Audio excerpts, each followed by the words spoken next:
Hello friends, welcome to the Urban Parenting Sutras channel. So a lot of parents have a result oriented mindset. They just care about the results of their kids and nothing else matters. And वो अच्छे results लाने के लिए उनके बच्चों को कुछ भी करना पड़े and parents को भी कुछ भी करना पड़े, it is still fine. And result oriented parenting का प्राइम एग्जाम्पल अगर मैं आपको बताऊं तो हमने देखा in the movie Dangal. And I know ये मूवी थोड़ी अब पुरानी हो चुकी है, but I am pretty sure आप में से मोस्टली लोगों ने इस मूवी को देखा होगा या बाकी लोग इस मूवी की स्टोरी लाइन के बारे में अवेयर होंगे. तो इस मूवी में दिखाया गया है कि जो पेरेंट हैं, जो फादर हैं, वो चाहते हैं कि उनके बच्चे रेसलर बने एंड इसके लिए उन्हें कुछ भी करना पड़े, बच्चों को भी कुछ भी करना पड़े. It was still considered to be fine.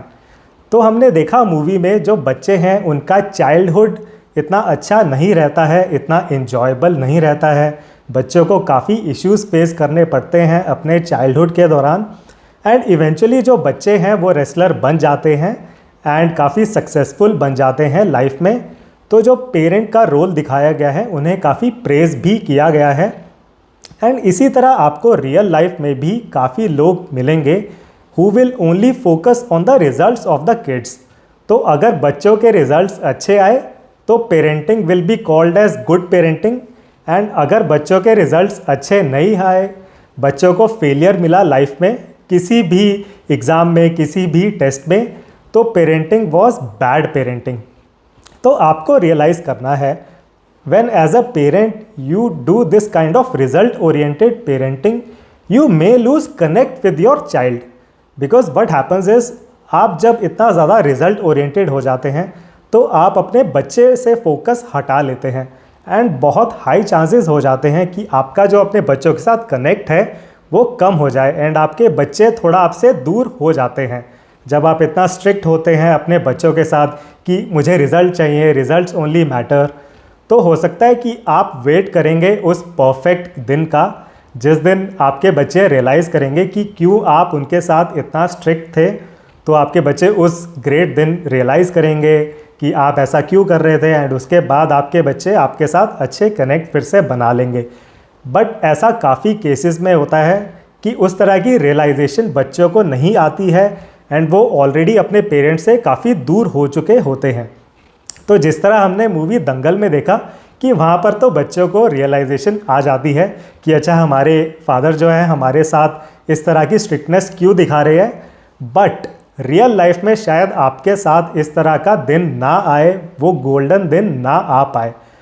तो उस केस में आपके बच्चों का जो आपके साथ कनेक्ट है वो टोटली टूट चुका होता है, बहुत दूर हो जाते हैं आपके बच्चे आपसे, जो कि एज अ पेरेंट आपके लिए एक बहुत ही चिंता वाला सिनेरियो है. तो डेफिनेटली मेरी तरफ से क्लियर रिकमेंडेशन रहेगी कि आप इस तरह की रिजल्ट ओरिएंटेड पेरेंटिंग बिल्कुल मत करें. अब आगे के पॉइंट्स पे हम डिस्कस करेंगे कि आपको रिजल्ट ओरिएंटेड पेरेंटिंग ना करते हुए क्या करना है एज अ पेरेंट. तो पहली चीज़, एज अ पेरेंट आप प्रोसेस ओरिएंटेड रहें. आप ट्राई करें कि आपके बच्चे की जो जर्नी है, जो लाइफ जर्नी है चाइल्डहुड के दौरान स्पेशली, वो इंजॉयबल रहे. तो आप अपने बच्चे की लाइफ को सिर्फ रिजल्ट्स पर डिपेंडेंट ना रखते हुए बच्चे की जर्नी पर भी फोकस करें. बिकॉज जनरली हमें पता है क्या होता है बच्चों के साथ. बच्चों को टारगेट्स दिए जाते हैं कि बेटा ये 10th क्लास का टारगेट है आपके सामने, अगर आपने अच्छे से पढ़ाई करी, अच्छे नंबर लेके आए, आपकी लाइफ उसके बाद चिल है, उसके बाद लाइफ सेट है. फिर अगला टारगेट दिया जाता है बच्चों को 12th क्लास का कि बेटा सिमिलरली कि 12th क्लास में अच्छे नंबर लेके आइए, उसके बाद लाइफ इज सेट. फिर उसके बाद एंट्रेंस एग्जामिनेशंस का टारगेट दिया जाता है, फिर उसके बाद ग्रेजुएशन का टारगेट दिया जाता है, फिर शायद पोस्ट ग्रेजुएशन का भी टारगेट दिया जाता है.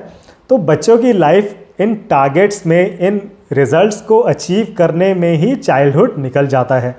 एंड बहुत बच्चों से आप मिलेंगे, आप पूछेंगे एंड बच्चे बताते हैं कि 10th क्लास के एग्ज़ाम्स की वजह से they are facing lot of burnout. तो अगर एक 10th क्लास का 16 साल का बच्चा बर्नआउट फेस कर रहा है तो definitely it is not a good thing for you as a parent and definitely not a good thing for the kid. And आप एज अ पेरेंट आप भी अपनी लाइफ में इंट्रोस्पेक्ट करें तो आपकी जो भी आज एज है, डेफिनेटली आपके ऑलरेडी बच्चे हो चुके हैं, तो आप 25 प्लस होंगे एटलीस्ट। तो आप भी इंट्रोस्पेक्ट करें अपनी लाइफ में कि क्या आपने अपने रिजल्ट्स को अचीव कर लिया है, क्या आपकी लाइफ अब सॉर्ट हो चुकी है।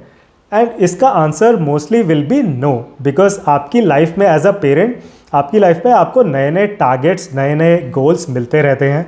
आप जो भी काम करते हैं, हो सकता है आप बिजनेस करते हो या कहीं पर आप एज एन एम्प्लॉय काम करते हैं, बट आपकी कंपनी की तरफ से आपको रेगुलरली गोल्स मिलते रहते हैं, टारगेट्स मिलते रहते हैं। तो हो सकता है आपकी कंपनी ने आपको एक टारगेट दिया हो फॉर 2023, आपने उस टारगेट को अचीव किया एंड उसके बाद आपकी कंपनी आपसे कहेगी कि वेरी गुड, आपने अपना टारगेट अचीव कर लिया 2023 का, वेरी गुड, ये लीजिए नेक्स्ट टारगेट, ये है 2024 का टारगेट, ये Q1 का टारगेट है, ये Q2 का, 3 का, 4 का। इस तरह आपको आगे से आगे नए नए टारगेट्स, गोल्स मिलते रहते हैं। तो डेफिनेटली एज एन एडल्ट, जब कोई भी एडल्ट बनते हैं, तो adult life is all about meeting those targets, those goals, getting those results. तो अपने बच्चे के चाइल्डहुड को, बचपन को आप रिजल्ट्स के ऊपर डिपेंडेंट मत रखें। आप इंश्योर करें कि आपके बच्चे भी target oriented, goal oriented childhood ना बिता रहे हों, which is not a very enjoyable childhood. So definitely as a parent you need to focus on the child, focus on your kid, not entirely on the results.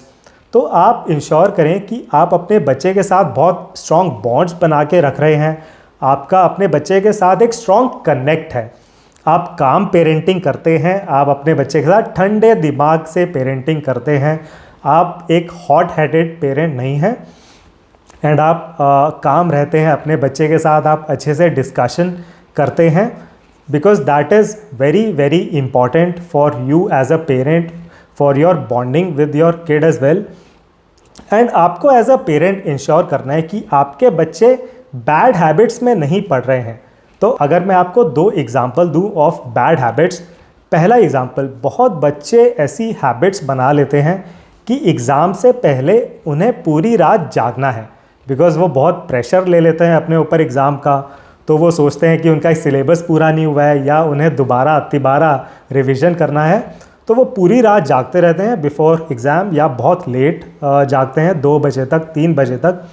तो आपको यहाँ पर as a parent अपने बच्चों को बताना है कि बेटा या बेटी, आप टाइम से 9-10 बजे सो जाइए, पूरी नींद लेके जाइए एग्ज़ाम के लिए। ये लेट जागना एक अच्छी हैबिट नहीं है एंड आपको बेटा ज़्यादा टेंशन लेने की रिक्वायरमेंट नहीं है। ये एग्ज़ाम्स तो आपकी पूरी लाइफ चलेंगे, life is all about some kind of exams, interviews only. तो अगर बेटा कम नंबर आते हैं, पापा संभाल लेंगे, मम्मी संभाल लेंगी, आप बेटा टेंशन मत लो। तो इस तरह की बैड हैबिट से आपको अपने बच्चों को दूर रखना है, it is very very important. And एक और मैं अगर बैड हैबिट बताऊँ बच्चों की बिफोर एग्ज़ाम्स, तो बहुत बच्चे आप देखेंगे जो जब स्कूल जा रहे होते हैं एग्ज़ाम की सुबह को, तो स्कूटर पे बैठे हुए पढ़ रहे हैं, जिस भी कन्वेंस मोड में वो बैठे हैं वहाँ बैठ के वो पढ़ रहे हैं, बहुत ज़्यादा टेंशन में हैं। तो आप एज अ पेरेंट इंश्योर करें कि आपके बच्चे इस तरह की बुरी आदतों में नहीं पढ़ रहे हैं, ये ज़्यादा इम्पॉर्टेंट है। तो आप अपना फोकस रखें अपने बच्चे के ऊपर, सिर्फ रिजल्ट्स के ऊपर नहीं। मूविंग ऑन, तो आप अपने बच्चों के लिए लाइफ गोल्स मत बनाएं। तो बहुत केसेस में आपने देखा होगा कि बच्चे की एज तो है अभी 7 साल, लेकिन बच्चे के पेरेंट्स उस बच्चे के लिए लाइफ के गोल्स बना देते हैं। तो पेरेंट्स सोच लेते हैं कि हमारा बच्चा तो बड़ा होके इंजीनियर बनेगा, डॉक्टर बनेगा, आईएएस बनेगा, एंड क्योंकि हमने अपने बच्चे को डॉक्टर, आईएएस या इंजीनियर बनाना है, तो बच्चे के 10th में अच्छे नंबर आने चाहिए, 12th में भी अच्छे नंबर आने चाहिए, तो हम रिज़ल्ट पर ही फोकस करेंगे। तो यहाँ पर मैं आपको बताना चाहूँगा दैट एज अ पेरेंट आप थोड़ा फ्लेक्सिबल रहें, आप इतना रिजिड अप्रोच मत रखें, because see the world currently is very very dynamic. किसी को नहीं पता है कि 5 साल के बाद, 10 साल के बाद क्या ट्रेंड्स, क्या टेक्नोलॉजीज़ डिमांड में रहने वाले हैं। जैसे अभी अगर हम देखें तो AI is in demand, and 10 साल पहले किसी ने नहीं सोचा था कि AI इस तरह डिमांड में होगा। तो सिमिलरली 10 साल के बाद, 15 साल के बाद क्या चीज़ें डिमांड में रहने वाली है, किसी को आज नहीं पता है। तो आप अपनी अप्रोच में एज अ पेरेंट उतना रिजिड मत रहें, खुद को फ्लेक्सिबल रखें एंड जितना ज़्यादा आप फ्लेक्सिबल रहेंगे उतने ज़्यादा चांसेस रहेंगे आपके बच्चे के सक्सेसफुल होने के भी इन लाइफ। तो do make a note of this point as well. आगे बढ़ते हुए एज अ पेरेंट आप ट्राई करें कि आप अपने बच्चे को डिसेंट सपोर्ट प्रोवाइड कर रहे हैं।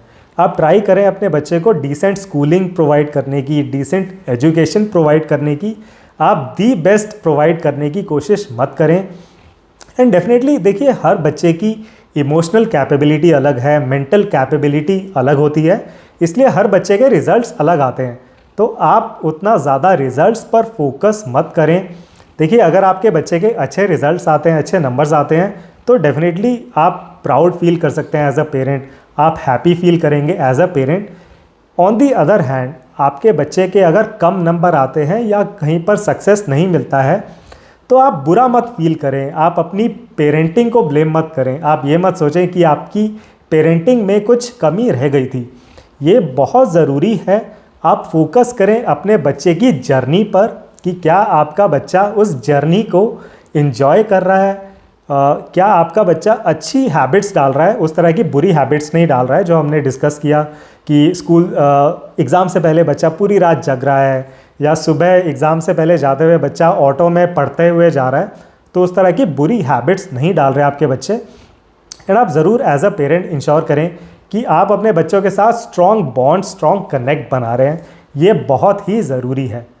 तो आई होप आपको इस वीडियो का कंटेंट अच्छा लगा होगा। प्लीज़ इस वीडियो को लाइक करें, चैनल को ज़रूर सब्सक्राइब करें एंड अपने फीडबैक को ज़रूर कमेंट सेक्शन में लिखें। एंड आप व्हाट्सएप नंबर पर भी रीच आउट कर सकते हैं। मेरा व्हाट्सएप नंबर आप डिस्क्रिप्शन सेक्शन में फाइंड कर सकते हैं of any of the videos of my channel. So thank you very much for watching this video. See you in the next one.